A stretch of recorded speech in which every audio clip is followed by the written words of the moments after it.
Hello, you are listening to the Natural Healing Show for UK Health Radio.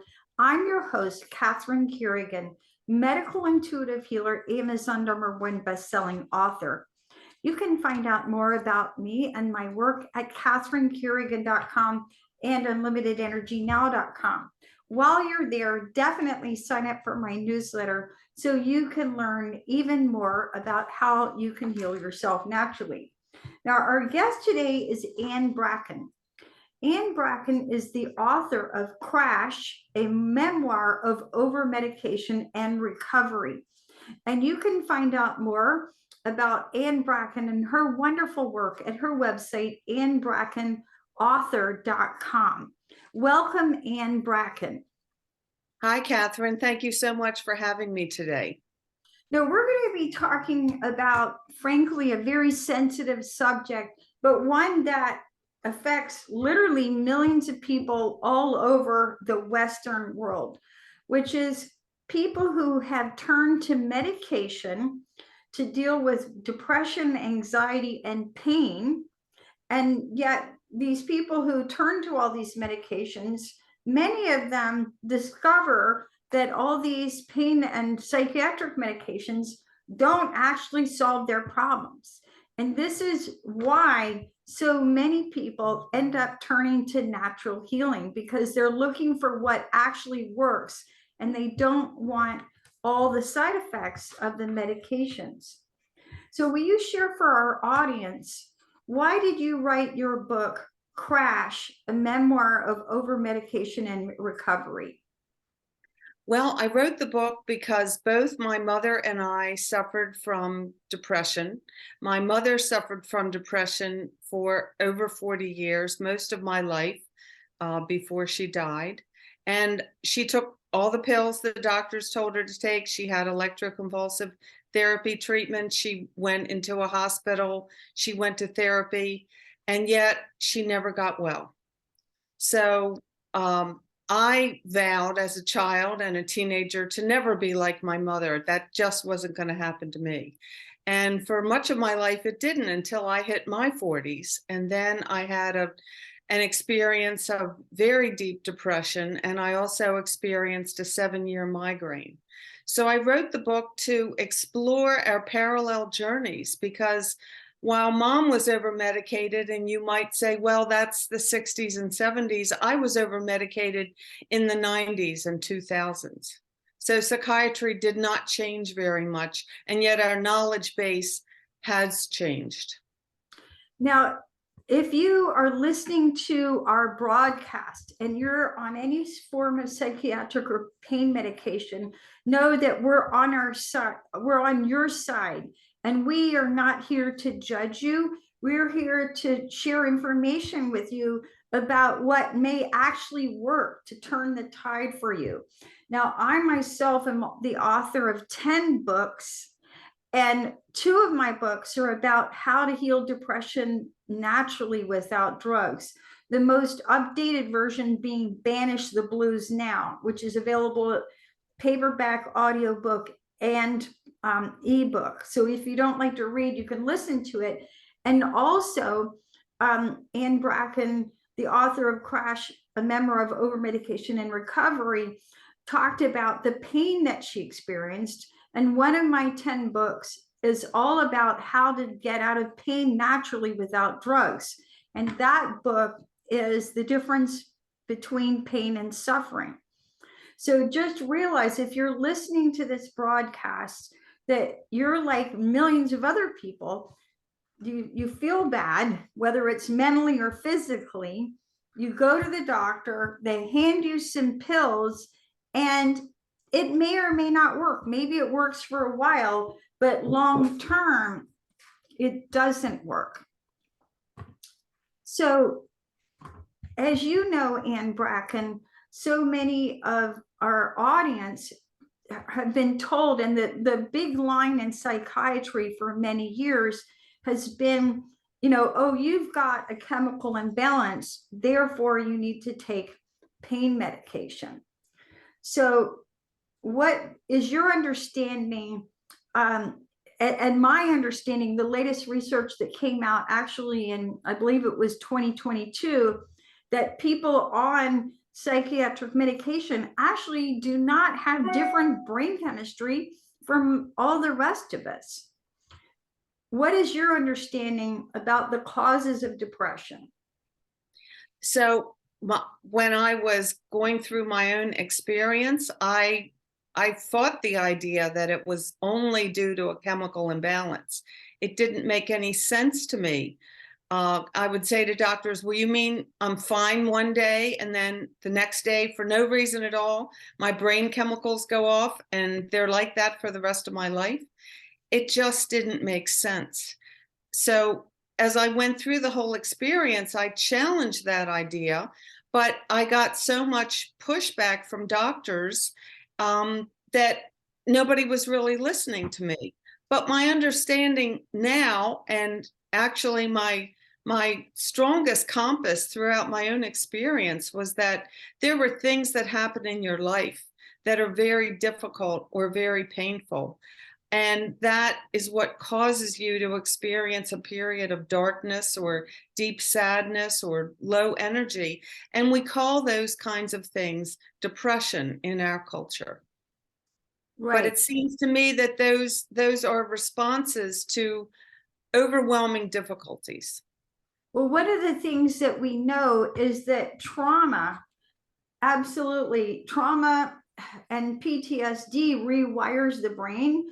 And as you noticed, many of us who have gone through periods of depression or anxiety, part of what's happening is that this is a response to events that has happened to us. And it Right. doesn't mean that we can't get help. We can get help. Now, in your book, you talk about both you and your mom, and you took numerous psychiatric medications, and your mother also took electroshock therapy. I'm so sorry for that. And part of what motivated me to write my first book was I had a very dear friend who'd had depression for many years, and he tried this drug, he tried that drug, and then he tried electroshock therapy.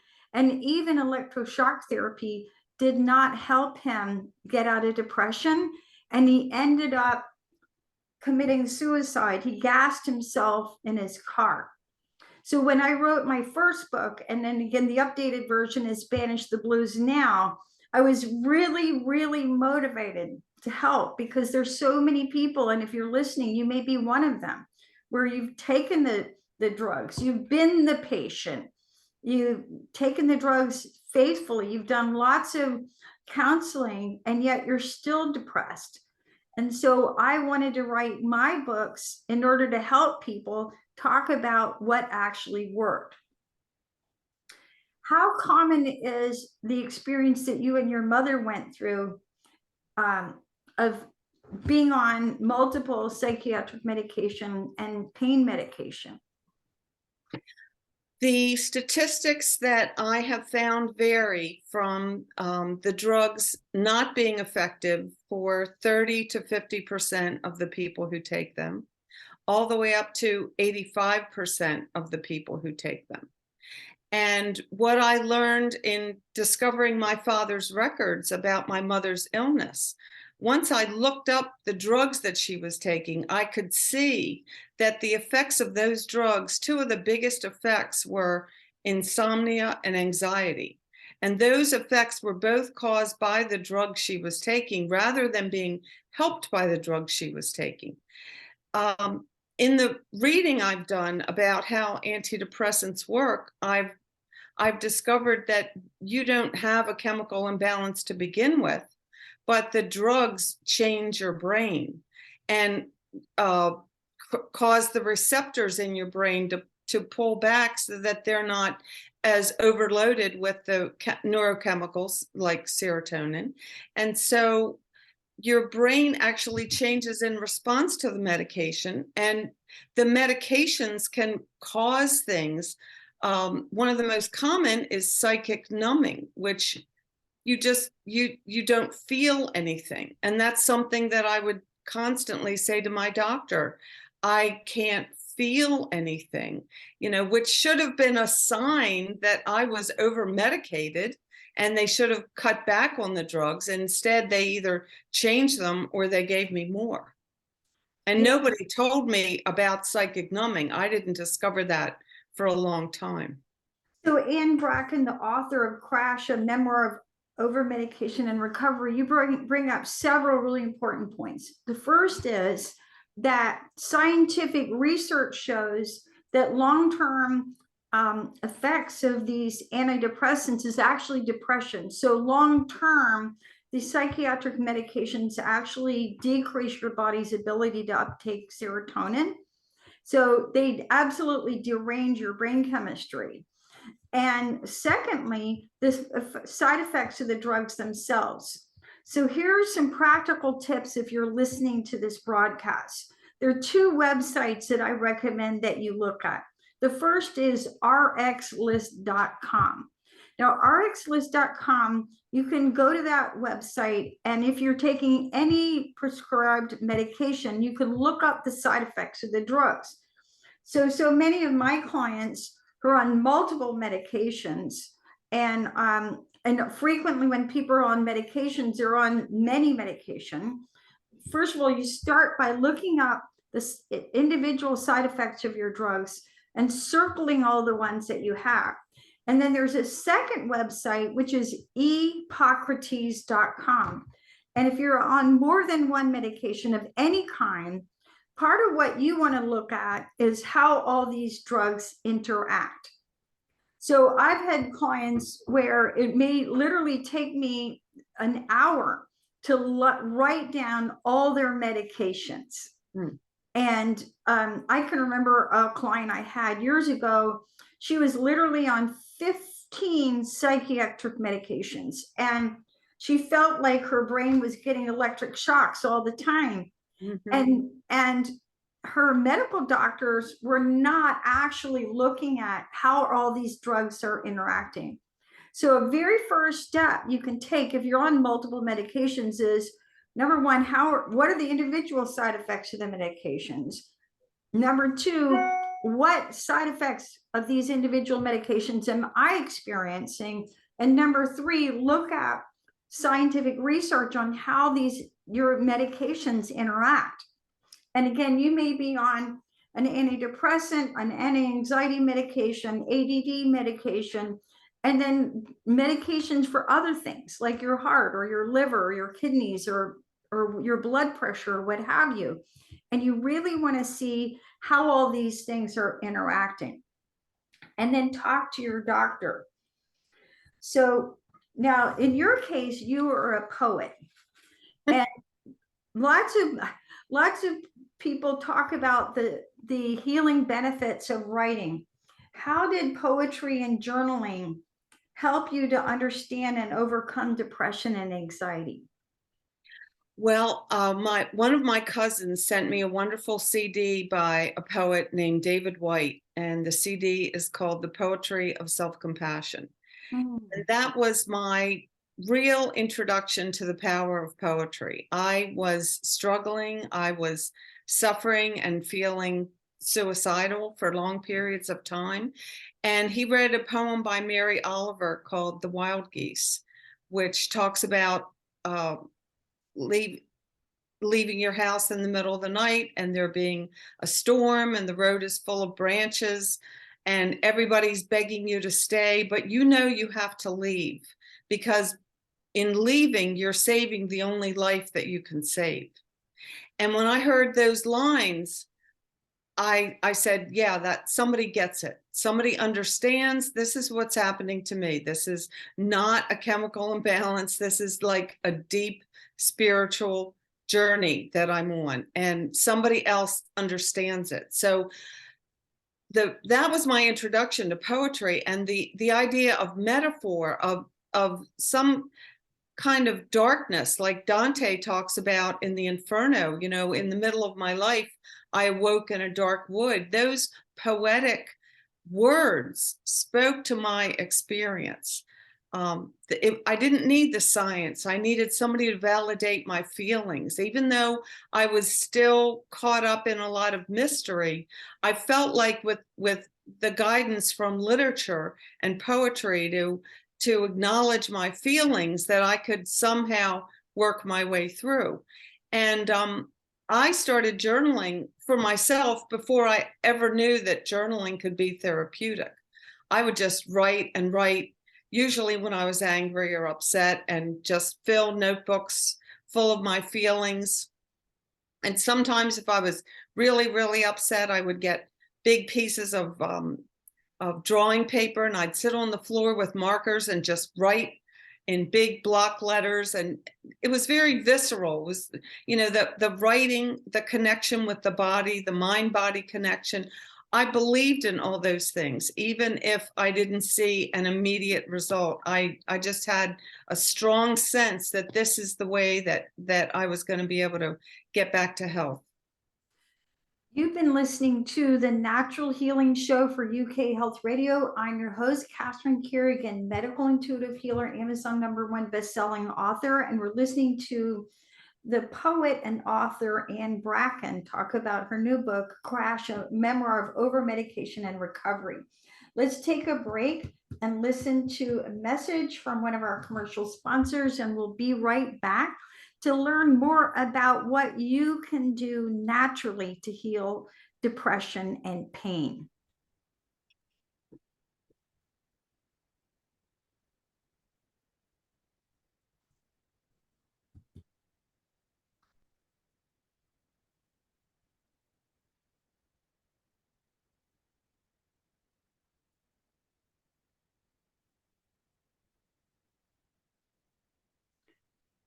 So, Ann Bracken, author of Crash, a Memoir of Overmedication and Recovery, you bring up the importance of journaling and poetry. And journaling is really interesting because there's a lot of scientific research that journaling will even heal things like asthma, which you think, how would that even relate?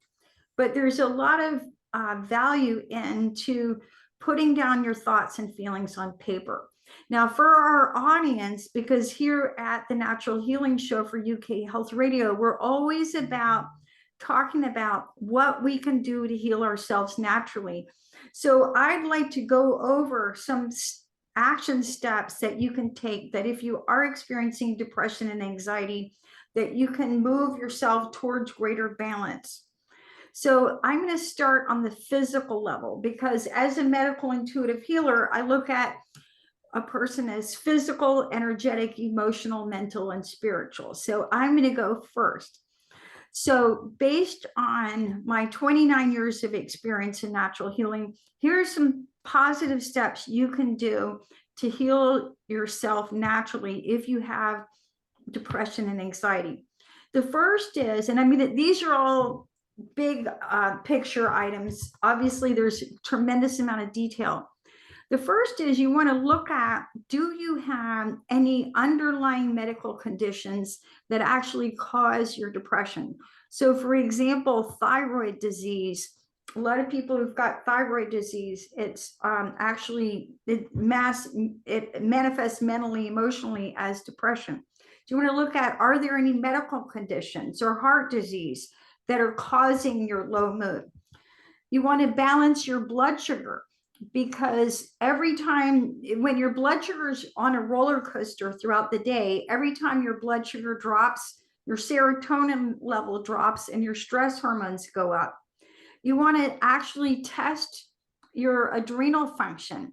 What I find, a lot of my clients, I'm like, you're not crazy, you're just exhausted. So many people who've gone through years of chronic stress, they're in adrenal burnout, and their cortisol level is so low, they don't have enough stress hormones to actually respond to the stress. So severe adrenal burnout, which again goes back to, do you have a medical condition? So you want to look at medical conditions, you want to balance your blood sugar, you want to test your adrenal function.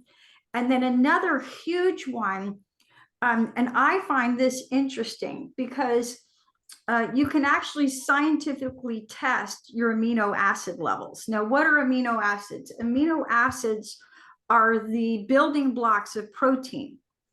And so many people, even people who eat meat, have chronic amino acid deficiencies. And as we talked about, even if you've been on years of psychiatric medication, you may have actually messed up your brain chemistry just by taking all these psychiatric drugs.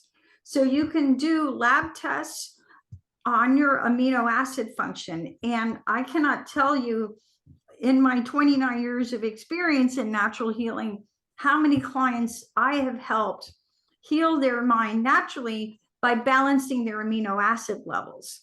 So amino acids are the building blocks of your brain chemistry. So if you have amino acid deficiencies, you may have deficiencies in the basic brain chemistry that you need in order to feel happy and calm. And you can run lab tests. What I find so interesting about the psychiatric profession is that if you had any other deficiency, like let's say you had a thyroid problem, well, your medical doctor would scientifically test your thyroid levels. Or if you had a cholesterol problem, they would scientifically test your cholesterol. However, when it comes to the prescription of psychiatric drugs, no one's actually testing your brain chemistry. They just go, they listen to you and they go, oh, and you and your mother had these problems. Let me write you a script for a bunch of medication. And it may be an educated guess, it may be a scientific guess, but it's still a guess. And no one's looking at what do we need to do to balance your brain chemistry naturally. So again, you want to look at, are there any underlying medical conditions? You want to balance your blood sugar. I joke the key to life is balancing your blood sugar. You want to test your adrenal function, because if you're an adrenal burnout, you will be depressed. And then you want to test your amino acid levels. So before we move on to any of the other levels, on a physical level, Ann Bracken, was there anything that you found helpful to help you on the physical body level with your depression? I did a lot of walking. Yes, great answer. And scientific research shows that at Duke University, they did a study, and cutting to the chase, people who exercise regularly do better at healing and healing their mind and healing depression than people who exercise and took psychiatric medication. So long-term, regular exercise. Okay, now on the energetic level, all right, and your energy system includes your chakras, your acupuncture system, and the breath.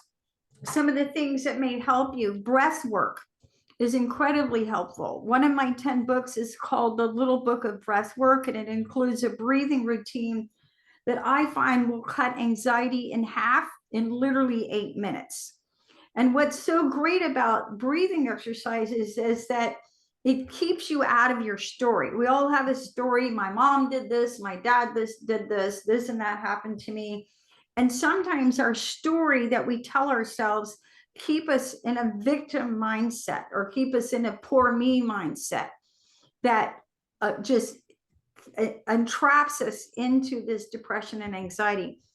But what is so cool about breath work is in a very short period of time, you can put yourself in a state of bliss and peace just through breathing exercises.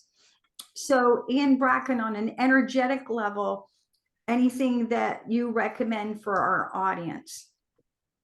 I have practiced meditation for quite a long time, and just to go inside and quiet myself and connect with my higher source, I found that really helpful. I have little angel cards with a word on them, like surrender or peace or playfulness, and every day I would draw an angel card and I would have that be my word for the day, and I'd leave it on the table so I could see it. And I just, I put a lot of things in place that helped me to stay focused on the good. I had a saying from my acupuncturist that I framed. It was on a card.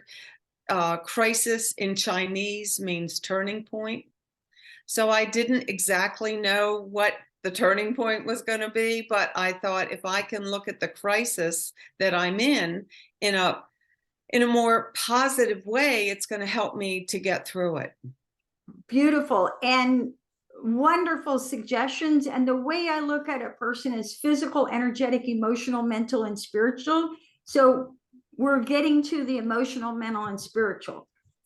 Now, on an emotional level, one of the things that I find incredibly helpful, someone once asked me, what do you think, Catherine, the most powerful natural healing remedies are? And I would say flower essences. Flower essences are made from flowers. They have no side effects. They work on the emotional, mental, and spiritual levels. So I like to find someone's constitutional remedy, which is going to help to balance out your core emotional issues. And you mentioned poetry and journaling, which are so helpful to help us acknowledge what's going on and actually face our feelings. And you also mentioned the side effect of emotional numbing. One of the things that I find helpful for people is when you've been on psychiatric medication and you've literally been shut down for possibly decades, is to spend time every day and connect to what am I actually feeling. And if you go to one of my websites, Unlimited Energy Now, and go to media and free downloads, there's an emotions chart, because every organ in your body has emotions related to it. And when you've had your emotions shut down by taking psychiatric medication for so many years and been numb, as Ann Bracken talked about, you may be actually disconnected from your feelings. So by journaling, writing poetry, or taking time every day to just sit with yourself and acknowledge how you're feeling, that is a very healthy thing. And what I find as a medical intuitive healer, so many people think, well, when I'm mentally, emotionally healthy, I'm never going to have a bad day. I'm never going to feel depressed. I'm never going to feel fearful. And that's actually just not true. The word emotion means energy in motion. And so when you're numb, when you shut yourself down, you're not only shutting down the bad feelings, you're also shutting off the joy. So reconnecting to how you feel. So on an emotional level, Ann Bracken, in addition to poetry and journaling, any other suggestions for our audience that you have? To connect with how you feel? To heal on the emotional level. Okay. I think finding someone who can really listen to you and affirm what you're saying to them. A lot of people that are depressed, and I put myself in that category, people who have experienced depression are in very, very painful situations. In my case, it was a very destructive marriage. And I had gone to therapy with my ex-husband and we had worked on things, but things never stayed in a good spot for very long. And I didn't realize it when I became depressed, but I think that that's what it was. It was the manifestation of all my emotional pain came up in the depression, and it also came up in the severe migraine that I experienced. Right. Great observation. And you mentioned you'd had a migraine for 7 years. Yes. And again, I mentioned that one of my books is about how to heal pain naturally, the difference between pain and suffering. And again, going to why you don't want to shut off your emotions. When you shut off your emotions, you literally block the flow of energy in the body, and it can manifest when you shut everything down emotionally. That can manifest in severe, chronic, unresolved physical pain. So if you're experiencing severe, chronic, unresolved emotional pain, I promise you, as a medical intuitive healer, there's emotional issues that you are not facing or resolving. Now, on a mental level, and this is interesting, in my 29 years of experience in natural healing, what I find some of the hardest people to help overcome depression are the people who are blocked on the mental level. What do I mean by this? So what I mean is that you have thoughts and beliefs. Like, I think the world is a terrible place. The world is full of vicious, evil, awful people. Einstein said the most important question is whether or not you consider the universe to be a friendly place. And so when you, in my work as a medical intuitive healer, I may be looking at, do you have thoughts and beliefs that are actually causing you to feel depressed? Because one of the things that we know is that your mind controls your emotions.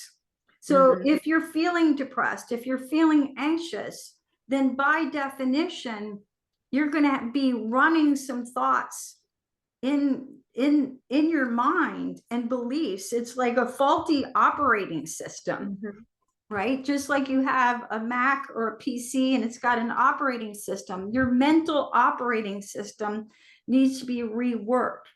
And so many of us are so committed to our stinking thinking. It's like, no, the world really is a horrible place. And I really am a victim. And those people really did do me wrong. Well, when you're cemented in those beliefs that are causing you to feel depressed and anxious, then you really, again, would do well by working with someone to help you identify what are the thoughts that you are holding in mind that are causing you that way. There's a wonderful spiritual text called A Course in Miracles, and that is very helpful for empowering people to begin to release their stinking thinking, right? So on a mental level, and again, you mentioned poetry, you mentioned journaling. What are some of the ways that you think people can begin to heal themselves naturally by working on the mental level? One of my friends recommended that I get the book Feeling Good by Dr. David Burns, and I got that book, and I'd never heard the things that he was saying, like how your thoughts could trap you in certain patterns. And I realized, that one of the thoughts I always had was what he calls all or nothing thinking. You're either wonderful or you're terrible. There's nothing in the middle. You're either perfect or you're completely flawed. So that was a trap for me. And, another trap was feeling like I wasn't good enough. And what David Burns talks about is he doesn't say you have to force yourself, but I had to force myself because I didn't think I needed to do this. But anyway, I realized I did. He says to make a chart, and in the chart, write down your unrealistic thought, like, I need to be perfect or people won't like me. And write down how you feel when you think that. So like 80% anxious and 20% depressed. He asks you to be very linear about the whole process and give everything a percentage. And then he says to come up with a more balanced thought about your situation. So I have lots of friends and they like me even though I'm not perfect. And then how do I feel? So after you work that system for a while, and if you're feeling as depressed as I was, you're going to fill up the chart every day with all kinds of thoughts. And but after a while, you'll learn I don't have to keep cycling that in my brain. That's not helping me.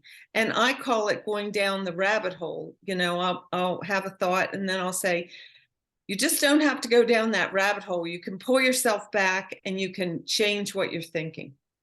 Brilliant, fabulous, incredibly helpful information, Ann Bracken. And you mentioned something else there, because you talked about the need for perfectionism. On the mental level, one of the things that I do in my medical intuitive readings and in my healing work is I look at what is your relationship with yourself. So you have a relationship with yourself, just like you have a relationship with everyone else. And your relationship with yourself is the most important relationship in your life, because all your other relationships are based on that. So some of the, key dramas that you may be doing on the mental level is poor me. So when you're trapped in poor me, it's like, oh no, poor me, there he goes again. I'm tired, I'm done wrong by. Another one is intimidator, where you're bullying yourself. Why am I not perfect yet? Poor me, intimidator, aloof, where you're just disconnecting from your feelings, disconnecting from your life, and so on. So on a mental level, you can work with someone to help you realize what is your relationship with yourself. And when you do not have a healthy relationship with your true self, it means you're not showing up as your true self. And which brings me to the spiritual level. Now, you mentioned meditation, which is so helpful. One of the things that I talk about in my work is what I talk about as soul medicine. So here at the Natural Healing Show, we talk about supplements, we talk about herbs and all these wonderful natural healing remedies. Because you are a soul having a human experience, the most important level to work on is the soul level. And many times what I find, and I talk about this in my 10th book, Reading the Soul, when we're feeling depressed or anxious, what's really going on is you're having what I call a breakdown to breakthrough, where your old structures no longer serve you. So you mentioned being in a marriage where you were completely miserable. Well, even though it's difficult, sometimes we have to look at the structures in our lives and allow our soul to guide our way. So soul medicine. So this is what actually feeds your soul. Writing poetry, time in nature, hugs, sunlight, fresh air, companionship of a pet, what I call soul families. So maybe you're missing a husband or a brother or sister. Well, you can create the companionship of like-minded people. So on the soul or spiritual level, Ann Bracken, what are some of the things that you have found helpful in your journey to heal yourself from depression, pain, and anxiety? Well, for a long time, I was part of a prayer group.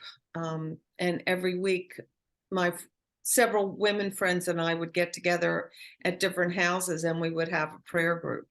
So we would bring readings to share. We would each have a turn to talk about how we were feeling and what was going on in our lives. And we could put forth an intention in the group, and we could all pray for each other. And I remember particularly two of my friends would come to my house and they would sit on either side of me on the sofa and they would just be with me. That was a real form of strength. And even though I'm not in the same prayer group, I can still call those people. And we often pray on the phone together, or send out intentions to each other and form a prayer, some type of prayer chain.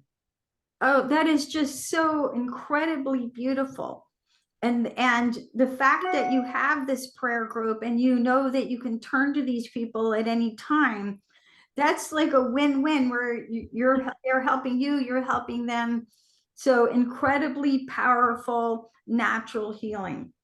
Now, Ann Bracken, the author of Crash, a memoir of overmedication and recovery, if you could share for our audience 3 main takeaways from your experiences dealing with depression, what would they be?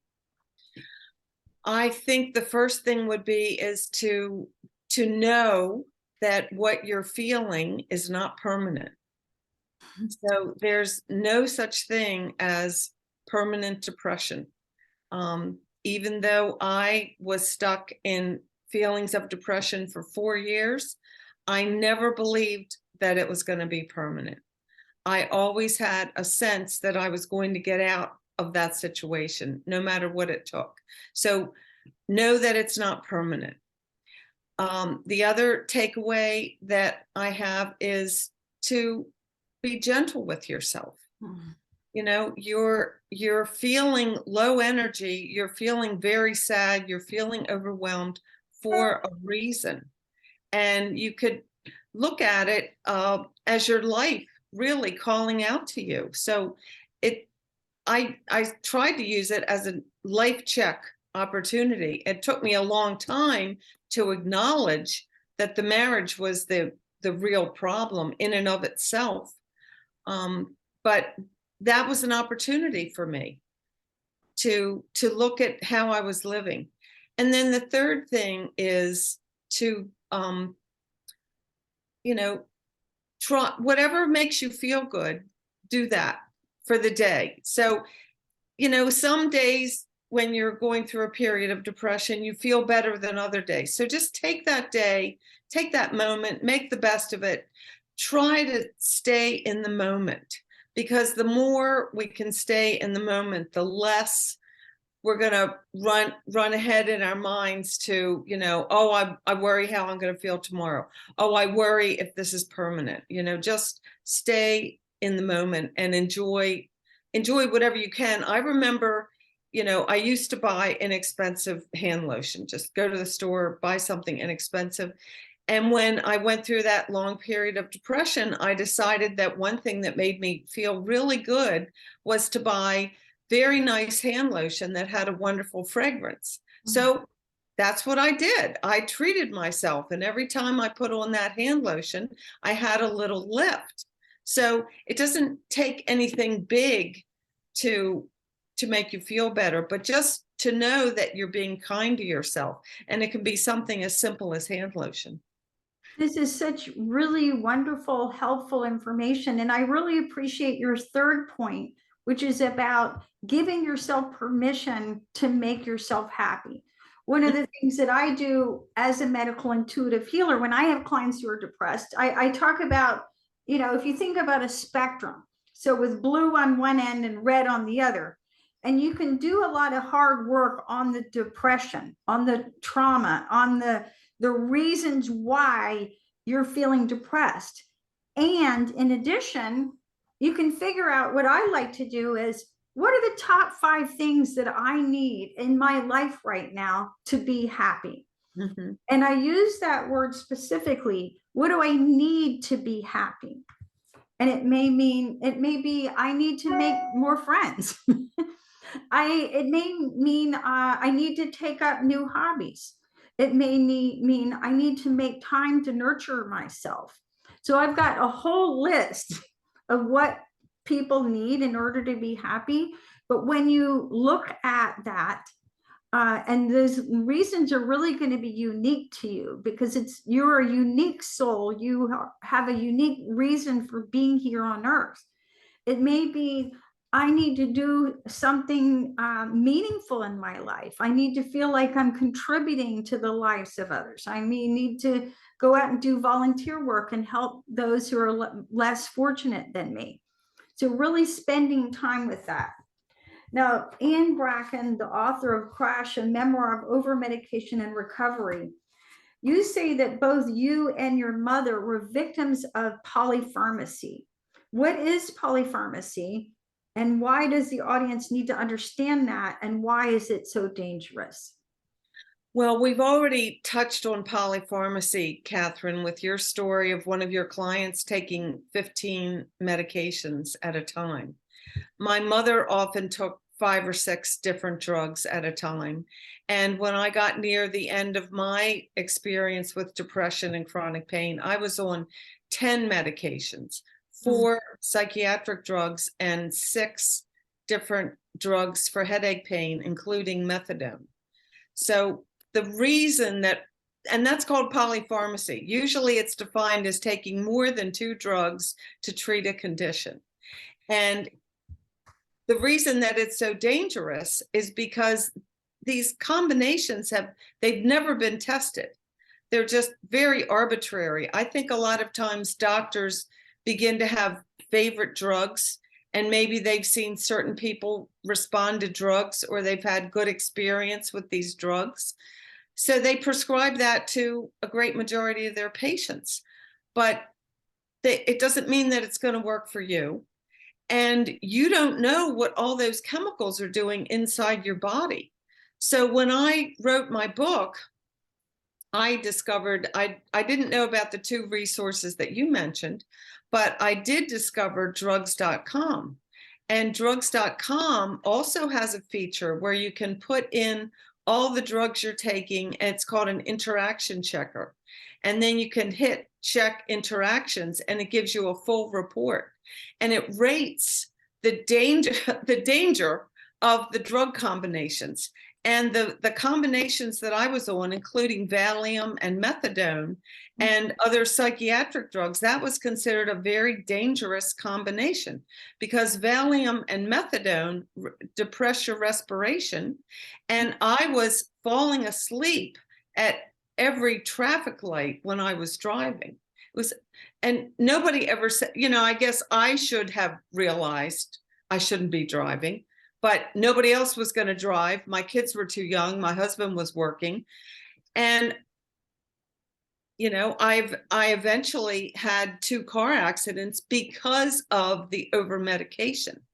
And that's when I finally turned to an energy healer who helped me to get off of all that pain medication. But the reason this is important to know is because if you just ask around to your friends, you'll find many of them are taking 4 and 5 drugs at a time.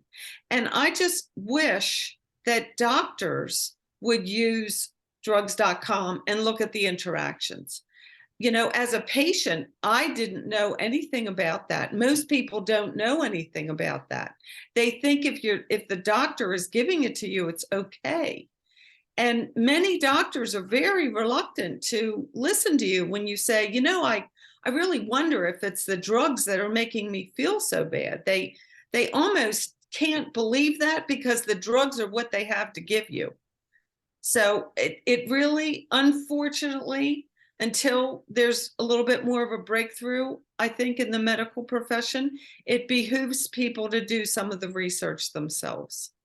So, Ann Bracken, you are so brave for sharing this story. And I know that now you are off all the psychiatric medication and all the pain medication. And it's so wonderful that you're sharing your story.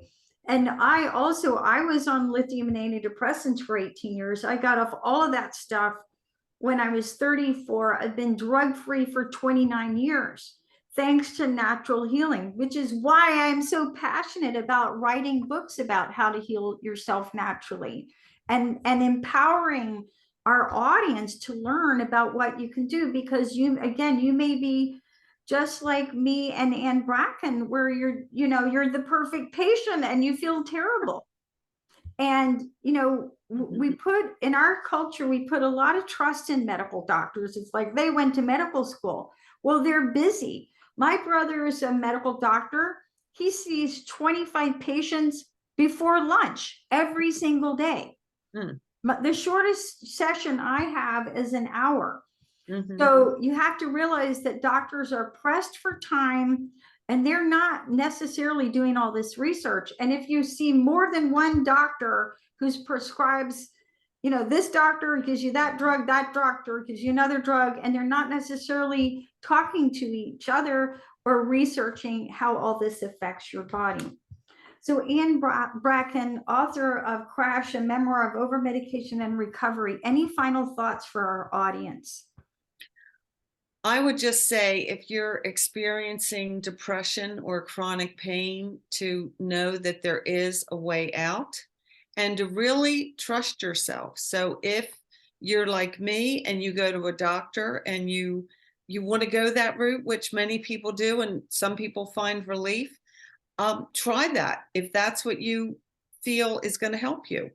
But if you try that and then it doesn't work, there are all of these natural alternatives that are very, very helpful. And research is showing that you can have the same results or better results by using natural means, and you don't have the harm that comes from psychiatric drugs. And I just want to put this out there as a caution. If you are taking psychiatric drugs, you should never just stop taking them. I would recommend a group called the Inner Compass Initiative. They have wonderful instructions, and they have groups to help people taper off of psychiatric drugs. And there's also a group called survivingantidepressants.org. So both of those groups specialize in supporting people who want to get off of psychiatric medication. Your doctor can help you, but oftentimes they may taper too quickly and you would have more difficulty. You've been listening to the Natural Healing Show for UK Health Radio. I'm your host, Catherine Carrigan, medical intuitive healer, Amazon #1 bestselling author. You can find out more about me and my work at catherinecarrigan.com and unlimitedenergynow.com. My book, Banish the Blues Now, is a handbook about how to heal yourself naturally without drugs. The original manuscript was a handbook for a network based in Seattle, the Holistic Depression Network. So it's going to give you a lot of action steps, some of which we talked about here today. And remember, when you address your total well-being, physical, energetic, emotional, mental, and spiritual, you can heal yourself naturally. Thanks so much for listening, and we'll see you next time.